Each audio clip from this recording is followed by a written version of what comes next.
Magandang gabi po sa ating lahat. Inaanyayahan ko po ang lahat na tumayo para po sa pagbasa ng salita ng Diyos. Samahan niyo po ako sa pagbasa ng salita ng Diyos na makikita sa awit 91, 14 to 16. Ang sabi ng Diyos, ililigtas ko ang mga tapat sa akin at iingatan ko ang sinumang taong ako'y kikilalanin. Kapag sila'y tumawag, laging handa ako na sila'y pakinggan. Aking sasamahan at kung may problema ay sasaklolohan. Aking ililigtas at ang bawat isa ay pararangalan. Sila'y bibigyan ko't gagantimpalaan na matinding buhay. At nakakatiyak, tatamuhin nila aking kaligtasan. Salamat po sa pagkabasa ng salita. Tayo po'y manalangin.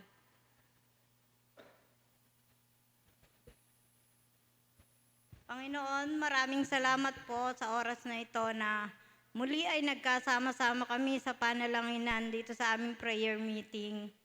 Panginoon, salamat po sa kaligtasan na ipinagkakaloob niyo po sa araw-araw at sa mga kasamahan po namin na patuloy na uma-attend ng prayer meeting, Panginoon. Nawa po kayo ang gumabay sa kanila at patuloy na mag-ingat hanggang sa aming pag-uwi mamaya. Maraming salamat, Panginoon, sa lahat na nandirito at sa mga darating pa naming kasamahan. Sa pangalan po ng inyong anak na si Jesus, Amen. Ngayon naman po, pagpatuloy po natin ang ating prayer meeting sa pag-aawitan na dadalhin po sa atin ni Sister Joshua.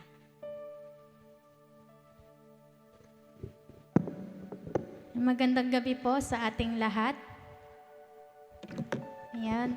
Pwede ko po bang i-request yung mga nasa likod na i-occupy yung seats dito sa harap? Ayan, paki-occupy po muna yung seats sa harap para hindi tayo ma-distract kapag may na-late tapos sa harap pupunta. Okay po, tayo po ay magsimula sa ating pag-aawitan. Ang una pong kanta na ating kakantahin ay Sukdulang Biyaya. At isa po sa pinaka magandang part sa lyrics ng kanta na to is, niyakap mo ako sa aking karumihan, inibig mo ako ng di kayang tumbasan. Tunay nga na ang pag-ibig ng ating Panginoon ay walang katulad, walang kapantay. At kahit na hindi tayo karapat-dapat sa harapan niya, ay patuloy niya tayong minamahal at tinatanggap bilang kanyang mga anak. At din pong kantahin ito na nagmumula sa ating mga puso.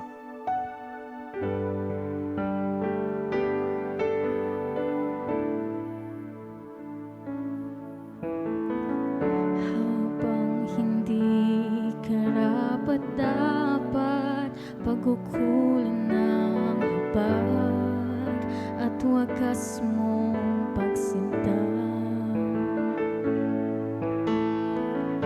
Habang walang kakayanang masuklian ka ng mabuti sa lahat mong ginawa.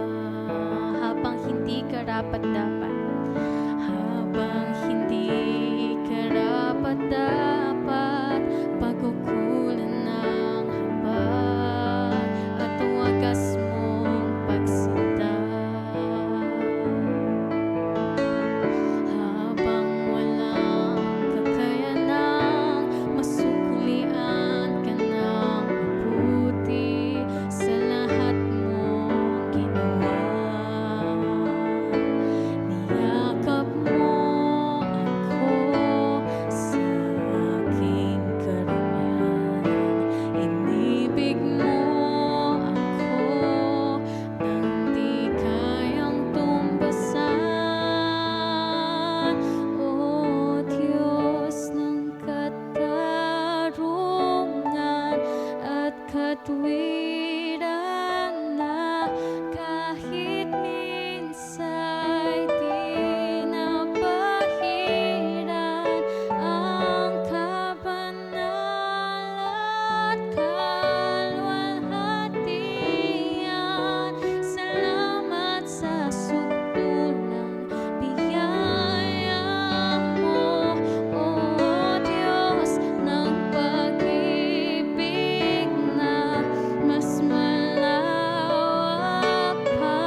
maraming salamat po sa inyong sukdulang biyaya na kahit hindi kami karapat-dapat sa harapan ninyo ay patuloy nyo pong pinaparanas yung dakila niyong pag-ibig sa atin. At tunay nga, Panginoon, na napakabuti mo sa aming mga buhay at kailanman na hindi ka nagbabago.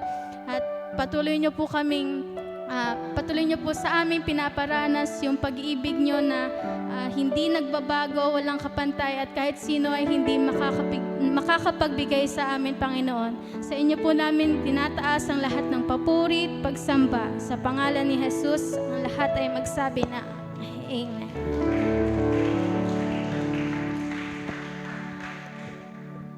Maraming salamat, Joshua. Ngayon naman po, dadako po tayo sa pasasalamat. Pagbabalik ng ating pasasalamat sa Panginoon sa buong linggong nagdaan. Ako na po mauna. Nagpapasalamat ako sa Panginoon dun sa opportunity na nakaka-attend ako ng outreach sa Bakalan at salamat sa Panginoon kasi naisasama ko dun yung asawa ko 2 Sunday na. Kaya sa Diyos po ang papurit pa sa salamat. Sino po ang susunod?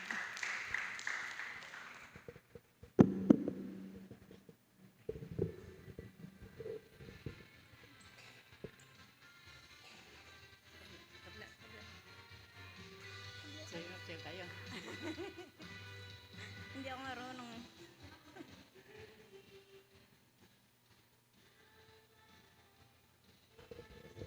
Magandang gabi po sa ating lahat. Ako po nagpupurit, nagpapasalamat sa Panginoon sa kagandahan loob niya po sa buhay ko, sa buhay naming pamilya. Salamat din sa pagkakataon na maka-attend ako ngayon kasi nung last Wednesday, attend po sana ako.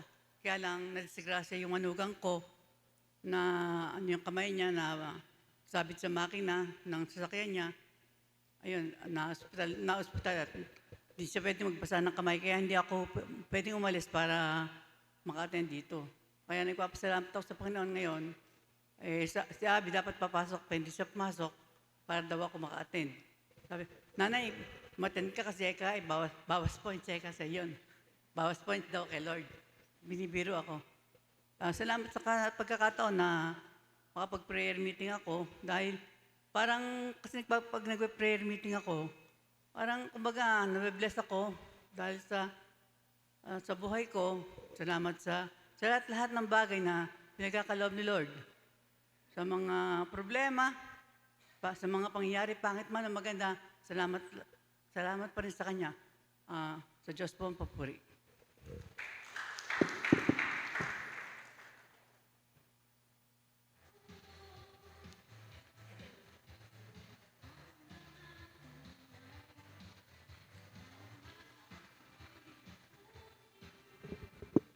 Magandang gabi po sa atin lahat. Ako rin po ay magpapasalamat sa ating Panginoon dahil napakalaki pong pagbabago yung nangyari sa aking health dahil last October 2025 nagpa-lab test po ako. May mga nakitang hindi maganda doon sa resulta at isang maano sa aking kalusugan yung heart ko.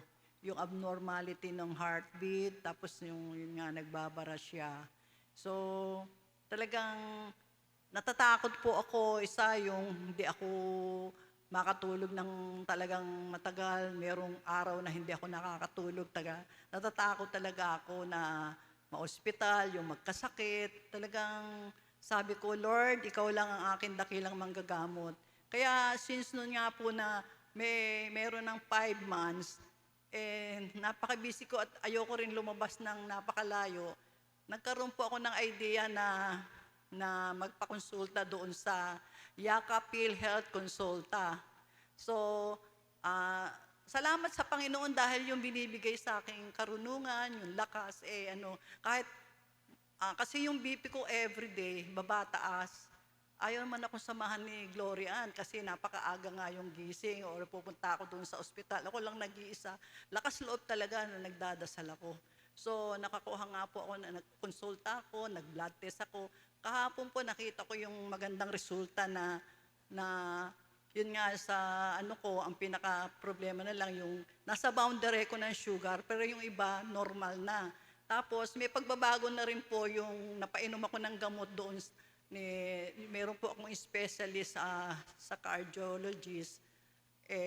Nabigyan ako ng gamot. So wala na po sumasakit sa dibdib ko at yung heart ko medyo malaki ang pagbabago. At saka po yun nga, salamat sa Panginoon dahil kahit papano na yung nasusustain din po yung aking mga pangangailangan namin ni Glorian. At yun nga po, continuous din po yung gamot niya. Salamat sa Panginoon dahil pinadadama niya sa amin yung talagang sinasamahan niya kami. Kaya ang papurit pa sa salamat sa Panginoon.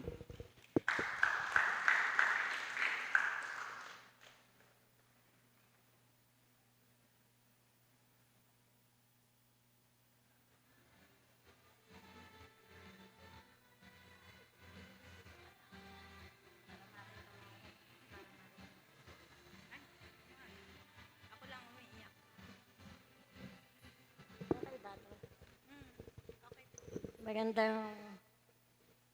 Magandang gabi po sa ating lahat.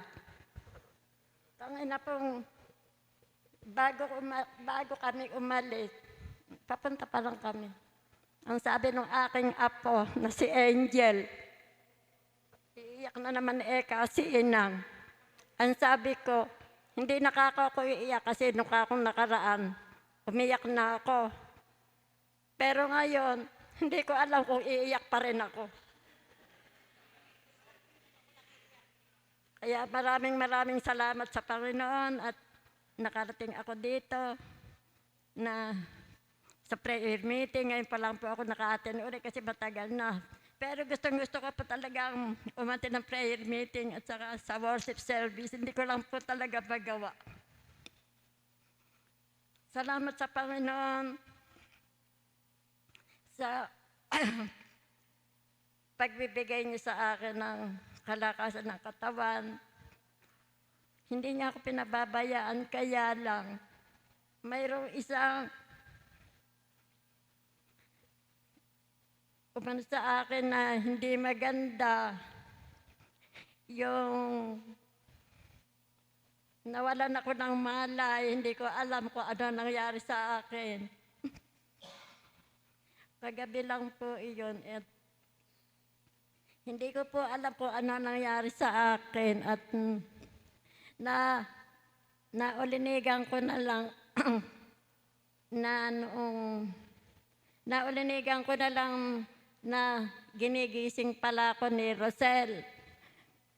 Inang sa akin, hindi ko alam yun. Nung mahimasmasan ako, saka ko palang nalaman na ginigising pala ako. Yung pala ay wala akong malay na ano. Kaya maraming salamat sa Panginoon sa ginagawa niya sa akin na hindi pa rin ako pinababayaan. Kaya ayan po, nakikita naman ninyo, nakasama ko na naman kayo ngayon. Salamat sa Panginoon at kagabi nga ay doon na natulog si Rosal sa aking kwarto. Hindi ko alam kung si Ronel ay kasama doon. Hindi ko na nakita.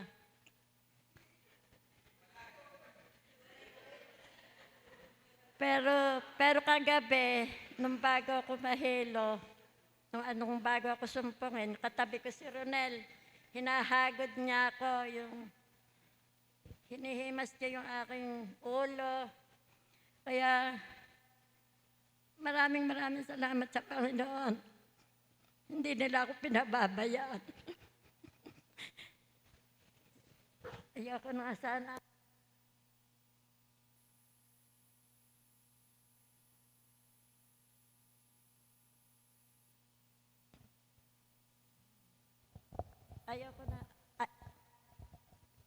Ayoko na sanang umiyak pero talagang hindi ko mapigil at talaga namang ako iiyakin pero ewan ko kung bakit ako'y ganito. Masyadong talagang iyakin po ako. Kaya maraming salamat sa Panginoon at hindi niya ako na hinayaan na magupo pa at ayun nga kasama ko na kayo ngayon. Maraming salamat sa Panginoon sa pagbibigay sa akin ng kalakasan ng katawan. Kaya maraming salamat po sa Panginoon.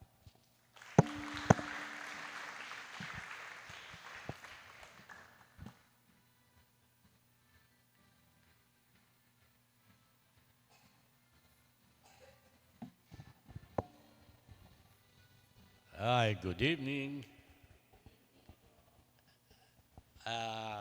Salamat kay Lola Pilar. Kasi inspirasyon natin lahat. Para akong nahihiya pagka nagpapasalamat si Lola Pilar, ako hindi. Parang gusto ko, huwag akong madaig. Ano?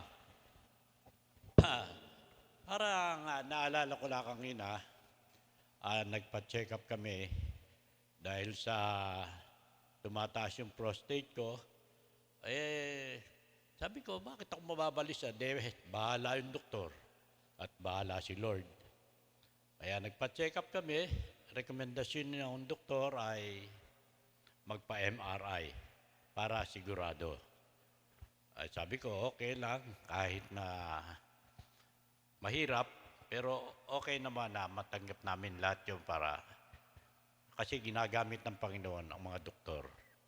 Huwag natin dadaanin sa iyak o ano pa ang pagdaramdam. Gumawa tayo ng paraan kung paano. Sabihin natin kay Lord. Isang bagay ang naalala ko sa sinabi ni Isaias,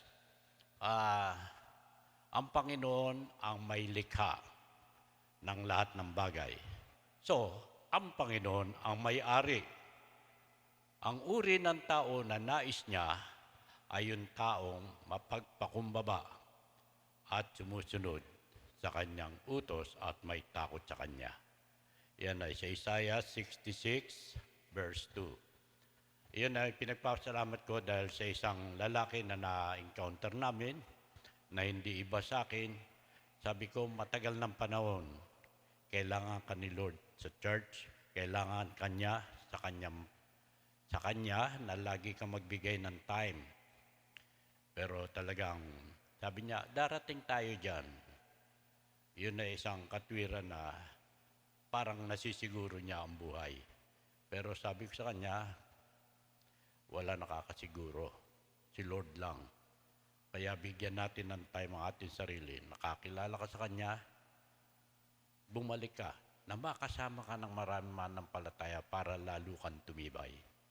Yun lang ang aming usapan, pero naniniwala ko, magbabalik siya sa Panginoon at magiging active siya. Sana wag dumating yung oras, sabi nga niya, hindi naman siguro mangyayari na kung kailan ako nakahiga at kung kailan ako pilay, kung kailan ako may problema, saka ako lalapit kay Lord. Tama yan. Kaya ganun din, sa ayon lahat, huwag tayo magsasawa dahil ang Panginoon hindi nagsasawang magmahal sa atin. Sa Diyos po ang lahat ng papuri. Thank you po.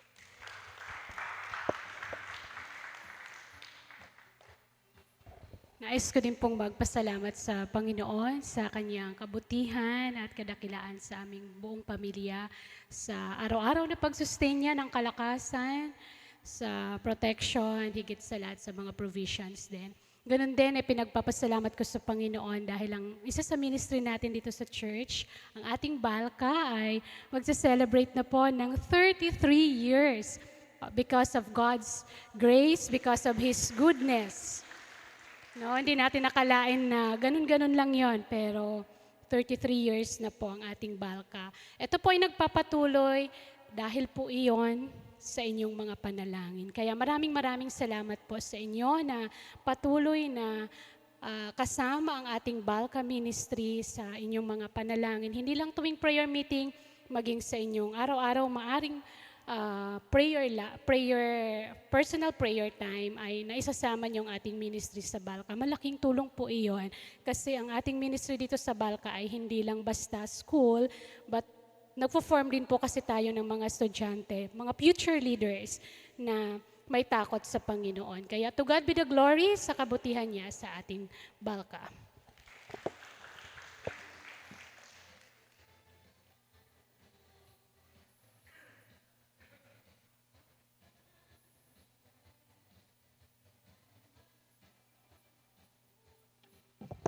Magandang gabi po sa bawat isa. Itutuloy ko lang po yung kwento ni Inang kasi hindi niya alam ano nangyari sa kanya. Hawak ko po si Inang at hawak ko po siyang gano'n, nakaupo siya. Bigla siyang nangisay, mga gano'n. Tapos nag-pass out, hindi niya alam kung ano nangyari. So, 2 beses po nangyari yon, bali nung gabi na yon. Sabi ko nga ay, iiwan yata kami ni Inang. So, salamat sa Panginoon sa kanyang patuloy na sustaining grace. Alam ko po na biyaya ng Panginoon ang lahat ng pangyayari sa ating buhay. Alam mo po ba? Salamat sa Panginoon sapagkat ang Inang ay anak ng Panginoon. At anytime na mangyari iyon, siya ay handa na humarap sa ating Panginoon, tagapagligtas at hari ng mga hari. Salamat sa inyong mga prayers. Alam po, nakarating sa inyo ang concern na iyon. Nagpapasalamat din po ako sa Panginoon dahil noong Saturday, ginanap po natin yung ating, ano tawag doon? Medical mission. Apo yung medical mission natin. So masarap lang po na maging kabahagi ng gawain na ito. Kagaya ng mayroon tayo ngayon, mga happy fiesta. Ang sarap sa pakiramdam, no? Na parang ganyan, no? Sa may mga ganyan. So ito ay nakakadagdag talaga ng sigla sa atin. So salamat sa Panginoon sapagkat tayo nagse-celebrate ngayon, isang buwang celebration ng ating ika-35 anibersaryo ng pagkakatatag ng iglesyang ito. Hindi man natin lahat inabutan yung umpisa na yon, pero kabahagi tayong lahat. At masaya tayo sapagkat tayo ngayon ay nagpapatuloy sa kanyang kabutihan sa ating buhay. Salamat sa Panginoon din sapagkat sa Sunday ay outreach Sunday natin. Kaya ngayon ay outreach Wednesday. Joke. So nagpapasalamat ako sa Panginoon sapagkat yung outreach ay isang arm iyan, isang kamay po yan ng iglesia na patuloy na ginagamit niya para maihayag ang kanya pong gospel sa maraming tao. Nagpapasalamat ako sa Panginoon sapagkat marami siyang ginagamit upang maging katuwang po sa ministry. Nandiyan, nagpapatuloy po ang ating Santo Niño. Salamat sa Panginoon sa kanya, sa kay Pastor Daniel at sa mga kasama. Andyan ang ating Bacood Outreach. Salamat sa Panginoon, mayroong magigiting na mga kababaihan na nagpapatuloy, na nag-encourage sa ating mga kapatid na nandoon. At salamat sa Panginoon dahil patuloy na nadadagdagan yung ating mga kapatid na sumasama sa Bakalan. At alam niyo po, kung kayo makakarating doon sa umpisa, ay parang madidiscourage ka. Ang lakas ng loob na mayroon si Brother Ruel ay wala ako. Kaya kasama ko yan. Nakaka-discourage. Bakit? Pupunta ka ron, parang walang tao. Magugulat ka.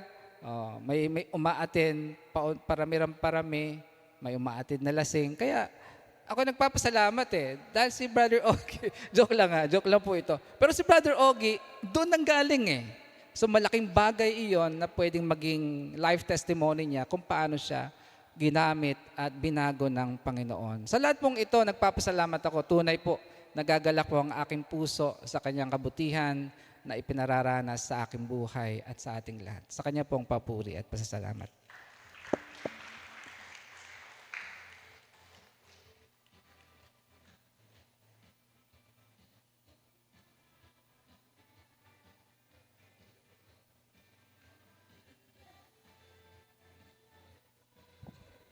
Isang malaking pasasalamat din po ang binabalik ko sa Panginoon.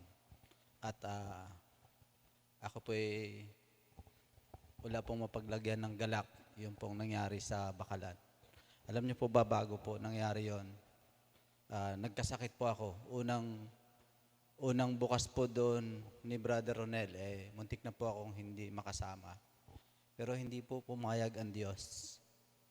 Kaya ang Bakalan po malaki na po yung pinagbago niya. Nasa 6 na linggo na kami roon. At alam niyo po ba, dahil po sa mga panalangin niyo, meron pong iba doon pagdating po ng 4:00, alam na po nila yung oras. Pero alam niyo po, bago po kami nagsimula roon, may mga negatibo po kaming narinig doon sa bakalan po na yon. Pero nagpatuloy lang kami ni Brother Ronel. Si Brother Ronel na masigasig. Dapat hindi pa po talaga ako magsisimula ng ikalawang linggo na yon. Sabi niya, hindi, simulan na natin. Nang nagsimula kami, pinagkatiwala po namin yon sa Diyos. Kasi alam po natin na ang ating Diyos ay kakaiba sa ginagawa ng tao. Ang tao ay may kahinaan, pero ang ating Panginoon ay talagang siya ay matuwid. Kaya pinagkatiwala namin ni Brother Ronel. Ngayon po, napakalaki na po yung pinagbago ng bakalan. Yung iba, hindi na po namin tinatawag. Sabi nga ni Brother Ronel, kahit na sila ay nakainom, yung iba, lumalapit pa rin po sila. At isa po doon sa kinagagala ko, marami na po kami ngayon ang pumupunta roon.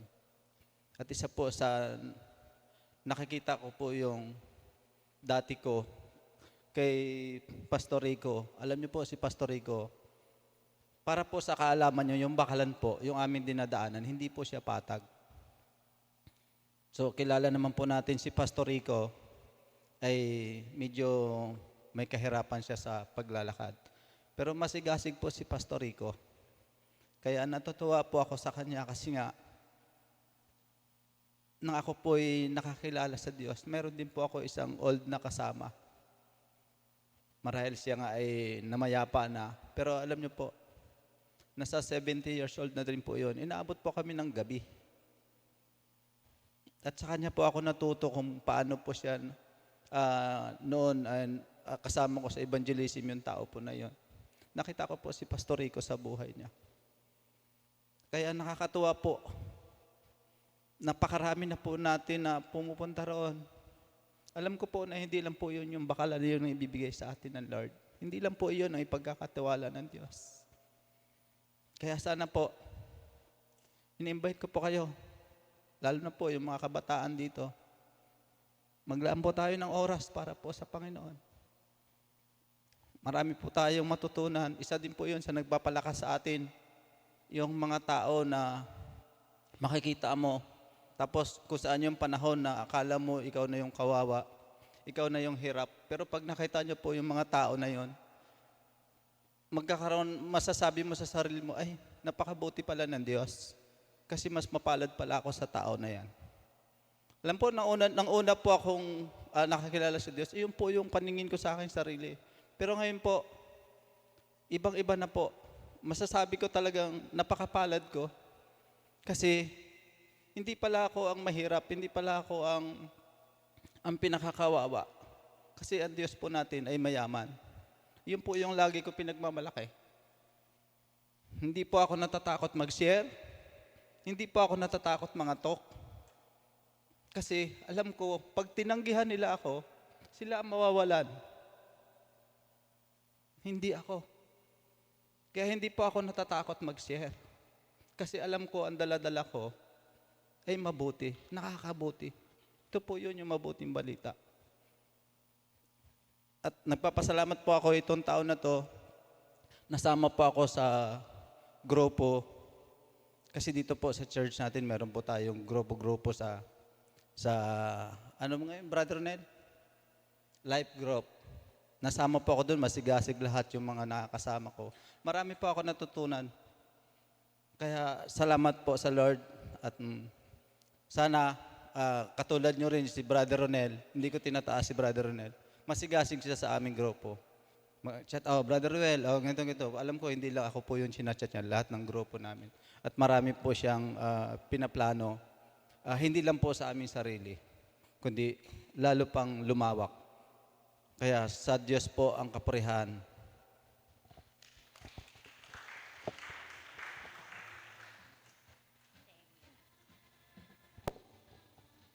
Yung pong gusto pa pong magpasalamat, ano na lang po natin next week, yung ating pong ipagpapasalamat. Hinihilingan ko po si Brother Lloyd para sa Thanksgiving prayer.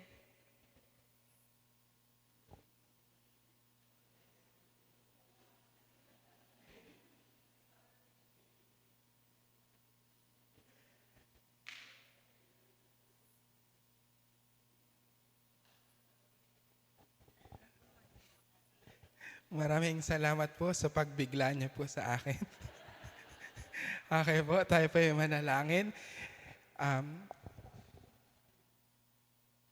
Sige po. Inaayaya ko po ng bawat isa ay tumayo. Tayo po yung manalangin.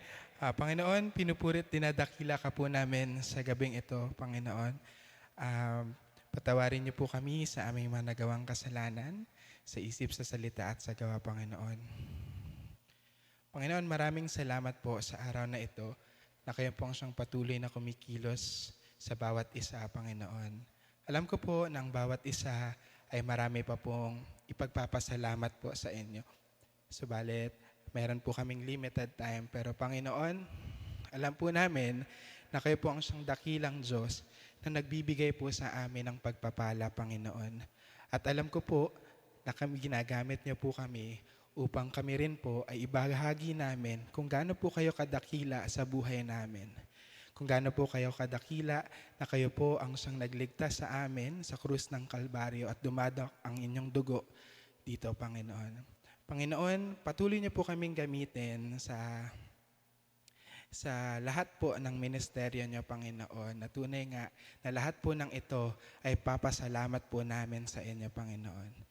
Maraming salamat din po, Panginoon, sa araw na ito na ang bawat isa ay binigyan niyo po ng pagkakataon na makadalo sa prayer meeting, Panginoon.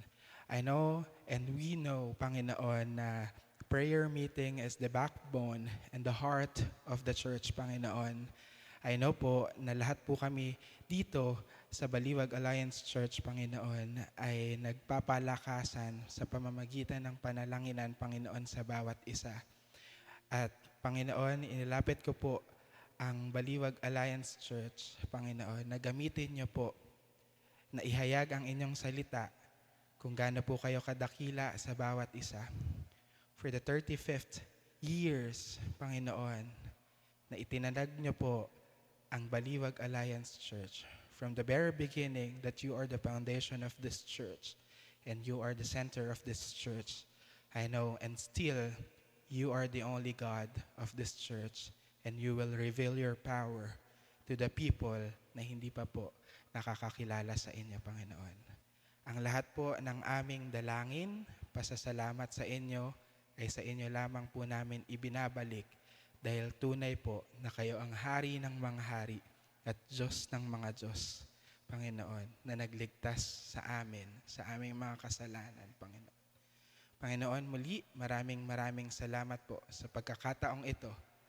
In Jesus' name we'll pray. Amen. Maraming salamat, Brother Lloyd. Ngayon naman po, ihanda po natin ang ating puso't isipan, yung ating pong mga tenga para po sa pakikinig ng salita ng Diyos na dadalhin po sa atin ni Brother John Bibat.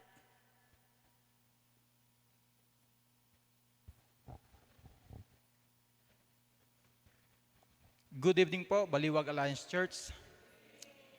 Ako rin po ay nagpapasalamat, nagpupuri sa Diyos sa kabutihan niya sa amin, sa aming pamilya, sa kalakasan, sa kaligtasan, at sa pagsustain niya sa aming mga pangangailangan sa araw-araw. Ganon din sa pagkakataong ito na makapag-share ng kanyang salita.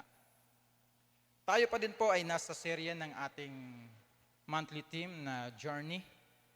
At binibigyan ito ng halaga o pansin na sa gitna ng mga pagsubok sa buhay, kasama natin ang Diyos hanggang sa mapagtagumpayan natin ito. Sa loob ng halos na buwan, 4 na beses po akong kumuha ng mental health awareness training. Akalain niyo po 4 na beses.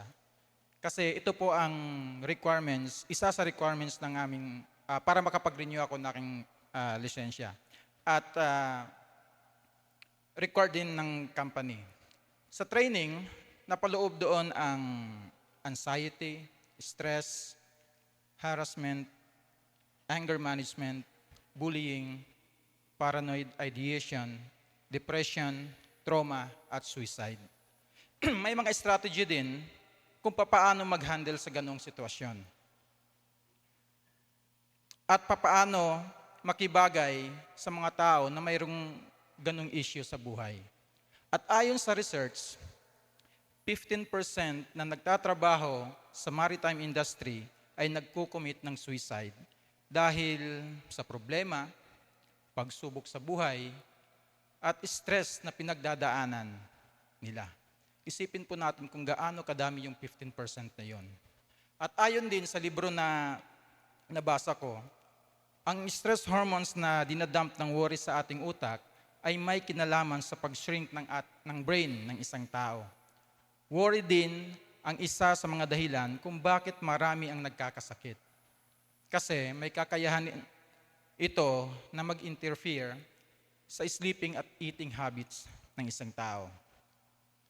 Nervous breakdowns, mental health issues, at anxiety attacks are common disorder na nalink sa sobrang pag-worry ng tao. Kaya, nire-remind tayo ng Bible that we need to stop worrying. Kasi puro negatibo ang dulot nito at wala itong magandang bunga sa ating buhay. Ang pamagat natin ngayong gabi ay overcoming struggles, finding strength in the storm. O pagdaig sa mga pagsubok, lakas sa gitna ng unos. Buksan po natin ang ating Biblia na makikita sa John 16:33. Sinasabi sa NLT version, I have told you all this so that you may have peace in me. Here on earth, you will have many trials and sorrows, but take heart, because I have overcome the world. Malinaw po na makaranas tayo ng pagsubok, kalungkutan o stress habang tayo ay nabubuhay.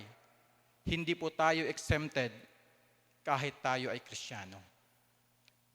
Again, basahin po natin sa Tagalog. Sinasabi ko ito sa inyo upang kayo'y magkaroon ng kapayapaan sa pakikipag-isa sa akin. Magdaranas kayo ng kapighatian sa mundong ito. Ngunit, tibayan ninyo ang inyong loob na pagtagumpayan ko na ang sanlibutan. Sinasabi dito na magkakaroon lang tayo ng kapayapaan sa gitna ng mga pagsubok, kalungkutan, kapighatian o anumang problema sa buhay dahil sa ating pakikipag-isa kay Jesus. At nagbigay din siya ng encouragement sa bawat isa na kailangan tibayan natin ang ating sarili o ang ating loob sa anumang pagsubok na haharapin natin. At bilang Kristiyano na nagtitiwala at nananampalataya kay Jesus, kailangan magtagumpay din tayo dito sa mundo na puno ng paghihirap sa buhay. Sabihin niyo po mga kapatid sa inyong katabi, magtatagumpay po tayo. Sa chapter na ito, or from chapter 13 to 17, pinapakita dito yung private ministry ni Jesus sa kanyang mga disciples. Nagbigay siya ng warning o babala bago siya ipako sa krus. Kaya't inihanda niya ang kanyang mga alagad sa kanyang paglisan sa kanila. May mga struggles na haharapin sa hinaharap. Ang buhay ay hindi madali. May mga panahong tayo ay nadadapa, nasasaktan, pinanghihinaan ng loob, lahat tayo ay may pinagdadaanan. Problema sa pamilya, kakulangan sa pera, karamdaman, takot, o mabibigat na pasanin sa puso na walang ibang nakakaalam. Hindi ipinangako ng Diyos na wala tayong haharapin. Hindi ipinangako ng Diyos na wala tayong haharapin na pagsubok. Ngunit, ipinangako niya na hindi tayo iiwan at bibigyan niya tayo ng lakas upang magtagumpay. Narito ang ilang mga bagay na dapat nating tandaan kapag tayo ay nakakaranas ng mga pagsubok. Number 1, struggles are not a sign that God is absent. Ang pagsubok ay hindi palatandaan na wala ang Diyos. Minsan, iniisip natin na kapag tayo ay nahihirapan, iniwan na tayo ng Diyos. Hindi po yun totoo. Sa Biblia, tingnan natin ang ilang mga kwento. Si Jose ay matuwid, ngunit nakulong sa Ehipto.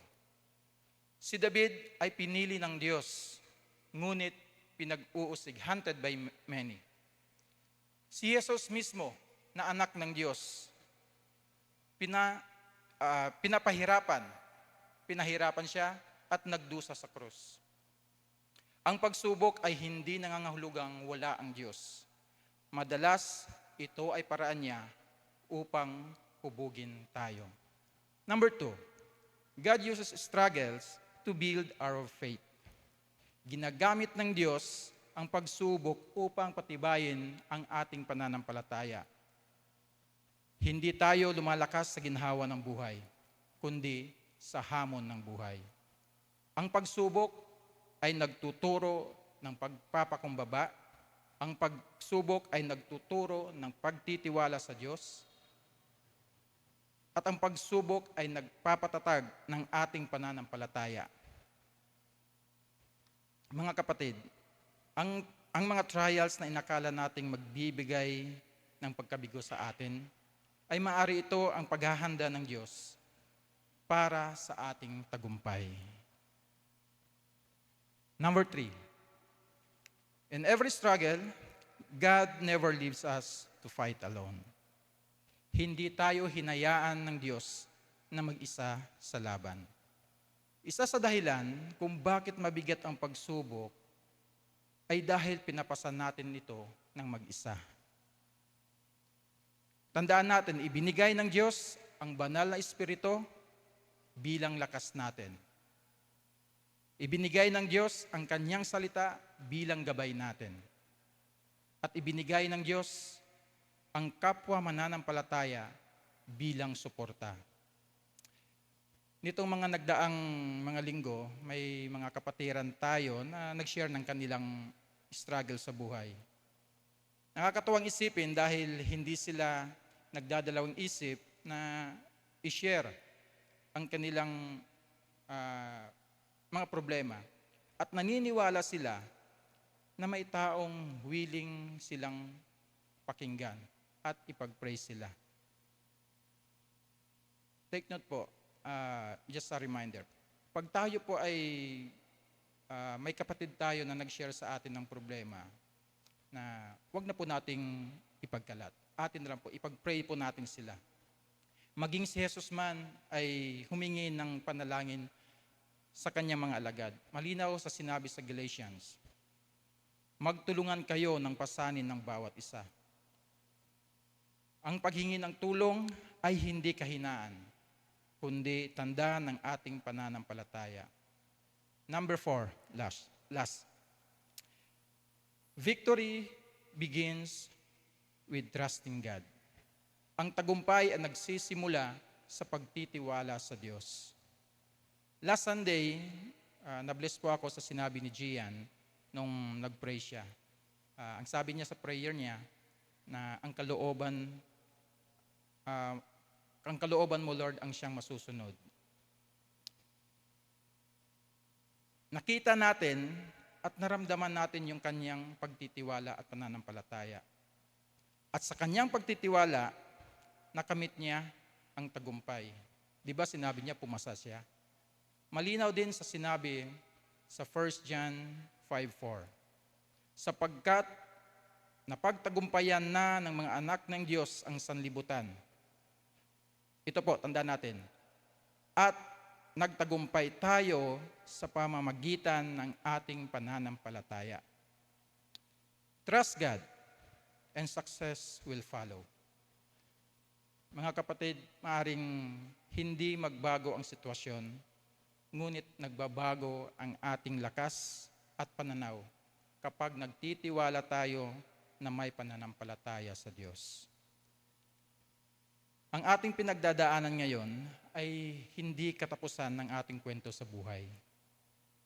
Inihanda tayo ng Diyos sa pamamagitan ng pagsubok dahil may mas matinding pagsubok na darating sa hinaharap.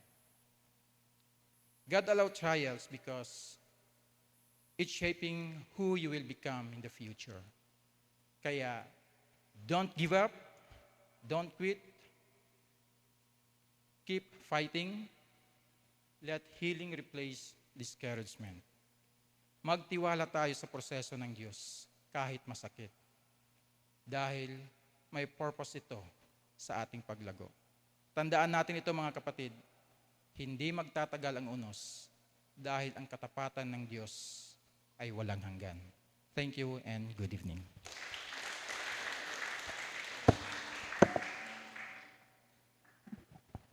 Maraming salamat, Brother John, sa magandang mensahe. Ngayon naman po, ano na po tayo sa ating pong prayer time. Dadako na po tayo sa ating prayer time. Bumilang po tayo ng 1 to 3. Dito po. 1 to 3.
Okay po, maglipat-lipat na po tayo. Dito po yung 1, dito yung 2, tapos 3 po sa likod.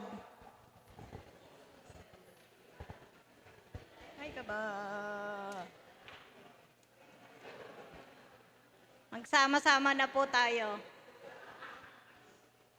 1, 2, 3. Hello.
Kung tapos na po tayong mag-pray, pwede na po tayong bumalik sa mga upuan.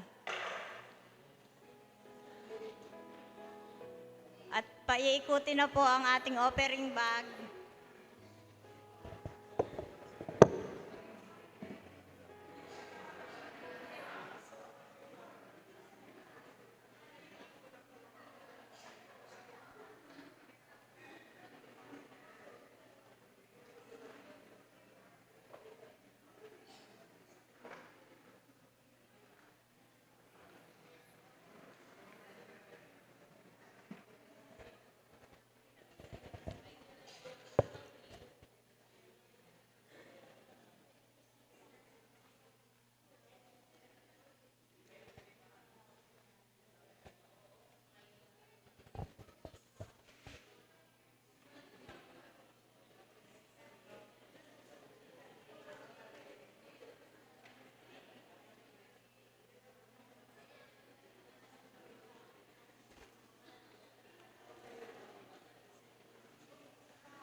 Pwede na pong bumalik sa upuan yung mga kung tapos na pong mag-pray.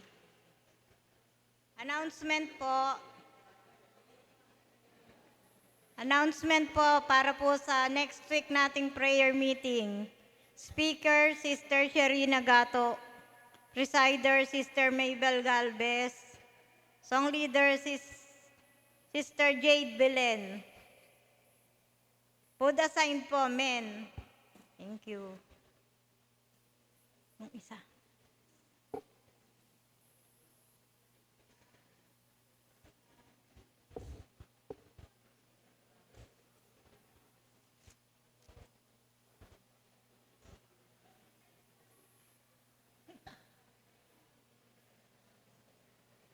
Last week offering po natin 958. Ang attendance po 56.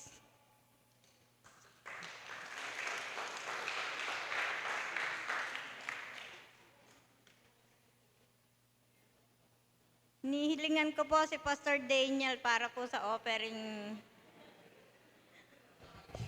Naghatid lang ako. Sige po, panalangin po natin ang ating mga offering. Let us pray. Aming Diyos na dakila sa lahat, kami po ay nagpupurit, nagpapasalamat po para sa aming mga offerings. Salamat po dahil tanging kayo lang po ang siyang naging rason kung bakit kami merong kakayahan na magkaloob ng aming mga offering. Thank you po sa inyong provision, sa inyong guidance. Thank you rin po sa pag-impress niyo po sa mga hearts ng bawat na nagbigay, nagkaloob ng kanilang mga offering. We pray na kayo po patuloy na siya mag-sustain ng kanilang mga pangangailangan. Provide niyo po yung mga pangangailangan nila, hindi lang po financially, pero maging strength and wisdom, Panginoon. And courage na sumunod sa inyong mga inuutos sa amin. Layuan yung mga bagay na nais pong layuan namin. And we pray for those people na nag-hesitate pa po hanggang ngayon na magbigay ng offering. We pray na kayo po patuloy mag-impress sa hearts nila yung mga ginagawa niyo, Panginoon. Nawa kayo po patuloy na siyang maging motivation nila upang sila po yung makapagbigay po sa mga susunod na araw. Ito ang aming dalangin sa pangalan ni Jesus. Amen. Thank you po.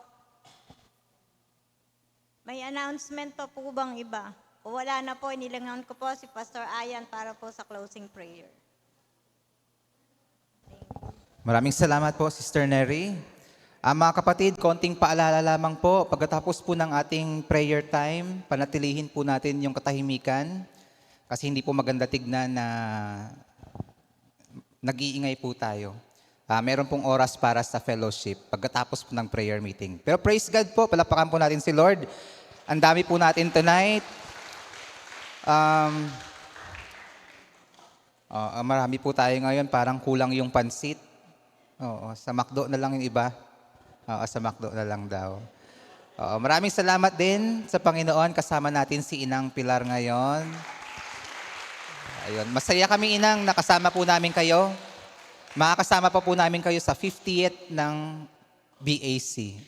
15 years pa po yan, no, dagdag.